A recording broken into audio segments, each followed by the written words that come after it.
convenience, well, social media definitely got you with an endless loop of scrolling and watching people's stories. If you want to meet girls IRL and build a genuine romantic connection with them, Pornhub definitely got you.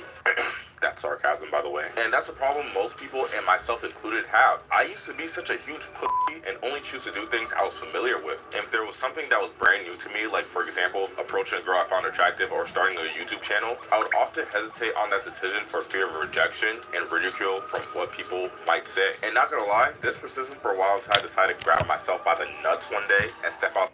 Hell, Lord knows what everybody says about my YouTube channels. Oh my God, he's just stealing everything he likes. Of course, I'm stealing everything I like. What the fuck you think I'm out here for? I don't give a fuck about YouTube rules, fuck monetization policies, all that shit. I'm just doing what the fuck I enjoy doing. So whoever don't like it can go ahead and hate. Cause guess what? They ain't gonna stop me from doing what the fuck I want to do, regardless.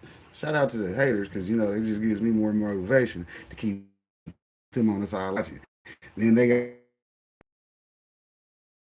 sit there and watch me. But you're a hater, so once you hate, you no longer have that job to do because you're like, well, damn, we took him off YouTube, but shit, now we gotta go to watch him on Rumble.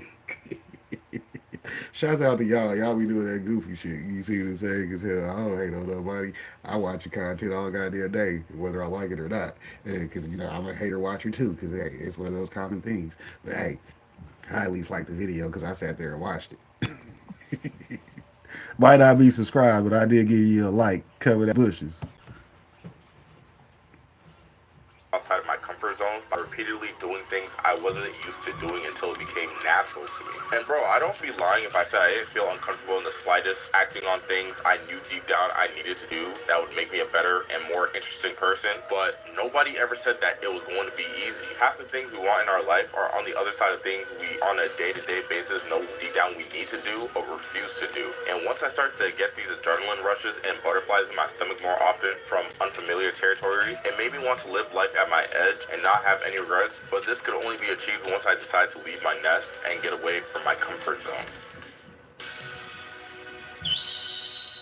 So one thing I usually like to tell myself is to be comfortable with being uncomfortable. And the reason why I tell myself this is because any goal or endeavor that you have requires a level of resilience, exposure, a crazy amount of endurance to endure whatever discomfort or pain comes with what you're trying to pursue. Anything worth having has never came easy. And if it was easy, it wasn't valuable. And that's a problem that most people, and myself included in the past, have, is that we choose not to leave our comfort zones because it's what we're used to. It's the things that we've always known. And so anything that goes past that is seen as like scary. I'll give you an example. Moving to another city or a different country. Toxic, unhealthy relationships where deep down you and this person are not compatible, but you choose to stay there because you're scared of being alone. A lot of these self-imposed limiting beliefs stem from fear. Even right now, as I'm They recording hit this the video, I'm a cosplay on little bit that ass. uncomfortable just speaking in front of the camera, although I am getting slightly better, I'm not gonna lie. It's Of still course, a you get little better at bit speaking in front intimidating of the to me camera. because That's this what is the most first people time. be afraid of. I don't just want to sit there, look at myself talking on camera. Well, I can do it for hours because guess what? I like the way I look, whether I'm scruffy, clean, none of that shit. And I'm like super confident in myself because I like me a handful of popcorn. You dig? I like that Paradise T-shirt too because that's that original merch K. You know what I mean? We got some new merch coming out in 2025, but this that original shit from 2023. You see what I'm saying? Shout out to the throwbacks because now we don't have one more limited production of them, and then you won't be able to get them unless you got them. So yeah, y'all done missed out. FOM, fear of missing out. FOMO. Gotcha. We gonna hit y'all with that tactic. Nah. We ain't gonna do that. We just watched the video on why we ain't gonna do that. Shouts out to Cartman because we ain't trying to be him. We trying to be the man, not the cart.